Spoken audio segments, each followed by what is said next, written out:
আপনি ভাঙড়ের বিধায়ক, অথচ ভাঙড়ের দুটো বিডিওর কোনো অনুষ্ঠান বা কর্মসূচি এবং ভাঙড় ডিভিশন কলকাতা পুলিশ কোনো কর্মসূচিতে আপনাকে কেন দেখা যায় না? আপনাকে আমাকে আমন্ত্রণ না করলে আমি কি করে আসবো? না, আপনার আমন্ত্রণ করার পরেও আপনি না না না না আমি ওই এটা দেখাই, ওই অসৌজন্যতা আমি কোনোদিন দেখাইনি। আমাকে আজ পর্যন্ত ভাঙড়ের একটা সরকারি মিটিংয়ে ডেকেছিল, আমি হাজির হয়েছিলাম, বাকি কোনো সরকারি মিটিংয়ে ডাকেনি।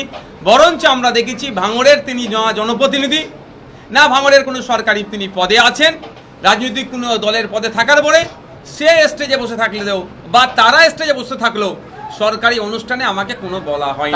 তবে এই বলা হয়নি বলে আমি ব্যথিত নয়। তবে এতটুকু বলবো যে ভাঙড়ের মানুষের যে সাংবিধানিক যে যে সাংবিধানিক ক্ষমতা প্রয়োগ করে যে নির্বাচিত করলো জনপ্রতিনিধিকে সম্মান দেওয়া হচ্ছে না, মানে ভাঙড়ের মানুষকে অসম্মান করা হচ্ছে।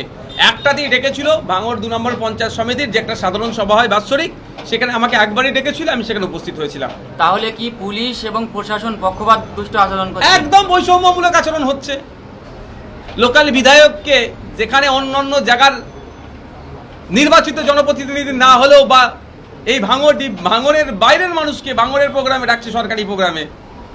শুধু তাই নয়, এরা এতটাই নিরপেক্ষহীন হয়ে যাচ্ছে যে তৃণমূল কংগ্রেসের রাজনৈতিক প্রোগ্রামে ওরা উঠে ভাষণবাজি করছে, ওখানে উঠে বসে আছে।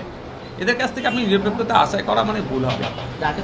আপনার বিরুদ্ধে তৃণমূলদের অভিযোগ যে আপনি উন্নয়ন করছেন না। কেন করছেন না বা করতে পারছেন না? দেখুন, আমার হাতে তো উন্নয়নের চাবিটা তো আমার হাতে নাই। যে একটা এমএলএ আগে 3 কোটি টাকা বছরে পেতে, এখন সেটা 3.5 কোটি টাকা হয়েছে, বেড়ে 50 লাখ টাকা বেড়েছে। ওটা আমার জন্য, আমি চিৎকার করার জন্য। এটা কিন্তু আমি হাতে টাকাটা পাবো না।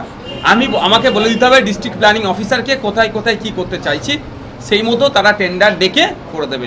কিন্তু আমার কাজ এতদিন ঝুলিয়ে এসেছে। আমার কাজ আমি পঞ্চায়েত সমিতির মাধ্যমে করতে চেয়েছিলাম।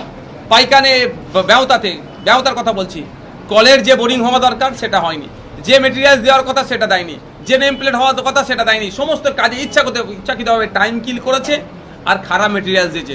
সেই জন্য বাধ্য আমি মুখ্যমন্ত্রীর কাছে ছুটে গিয়েছিলাম। এখন কিছু কিছু কাজ আমার ছাড়ছে। তো আমি একটা কথা বলেছি, তৃণমূল ভাইদেরকে অত চিন্তিত হওয়ার কোনো জায়গা নেই।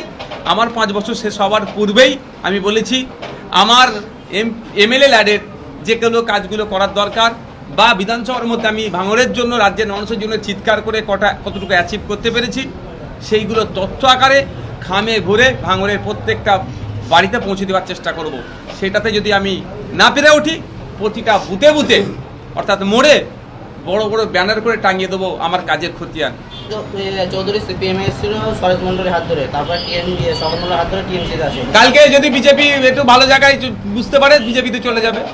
শুধু রাকেশ রায় চৌধুরী যাবে না, শওকত মোল্লা হোক, আগামী দিনে যারা ক্ষমতায় আসবে, সে সংযুক্ত মোর্চা হোক আর XYZ হোক, দেখবেন তাতে নাম লিখিয়ে দেবে। এ সবসময় তো ক্ষমতার সাথে থাকতে চায় না, আর ওই অনৈতিক কাজ করবে। টিএমসিতে আসার পরই বাড়ি গাড়ি এবং জমি লুট করার অভিযোগ। এইগুলো সব ভিজিলেন্সের আওতায় পড়তে পারে, যেহেতু ওনার স্ত্রী মনে হচ্ছে প্রধান, ভিজিলেন্সের আওতায় পড়তে পারে। সাথে সাথে আমরা সব তথ্য তুলছি, ওই জায়গার জেল নাম্বার কি আছে না আছে, প্রয়োজনে ইডিকে আমরাও জানাবো, যেগুলো তদন্ত করা হোক অ্যাকচুয়ালি সম্পত্তিগুলো কোথা থেকে এসেছে। রাকেশ রায়চৌধুরী গ্রেপ্তার হচ্ছেন না বা কোনো ব্যবস্থা নেওয়া হচ্ছে না, উল্টে শোনা যাচ্ছে যে গণমাধ্যম কর্মীদের বিরুদ্ধে নাকি তিনি অভিযোগ দায়ের করেছেন পুলিশে। গণতন্ত্রের 4র্থ স্তম্ভকে গলা টিপে ধরার চেষ্টা করা হচ্ছে। তথাকথিতভাবে গণতন্ত্রের 4র্থ স্তম্ভ মিডিয়াকে বলা হয়, প্রেসকে বলা হয়। সাংবাদিক স্বাধীনতায় দেশ 151 চলে গিয়েছে। মানে ভাবতে পেরেছেন কোন জায়গায় আমাদের পৌঁছাচ্ছে? ওই আপনারা শুধু আমার বিপক্ষে কেন খবর করবেন, আপনারা আমি টুটি টিপে ধরছি বলে। কিন্তু আমার মধ্যে ওটা দেখেছেন কোনোদিন? আমার দিয়ে আমি উদাহরণ দিচ্ছি, আমার বিপক্ষে খবর হতেই পারে, তা বলে আমি আপনার সাংবাদিকদের টুটি টিপে ধরবো? এটা আমাদের সারা দেশে চলছে, পশ্চিমবাংলাও চলছে। এটা বন্ধ হওয়া দরকার। সাংবাদিককে পূর্ণ সহযোগিতা করা দরকার, স্বাধীনভাবে কাজ করতে দেওয়া দরকার। তবে হলুদ সাংবাদিকতার আমি চরম বিরুদ্ধে। যারা টাকার বিনিময়ে খবরকে ভিন্নভাবে প্রেজেন্ট করে, তাদের বিরুদ্ধে আমি।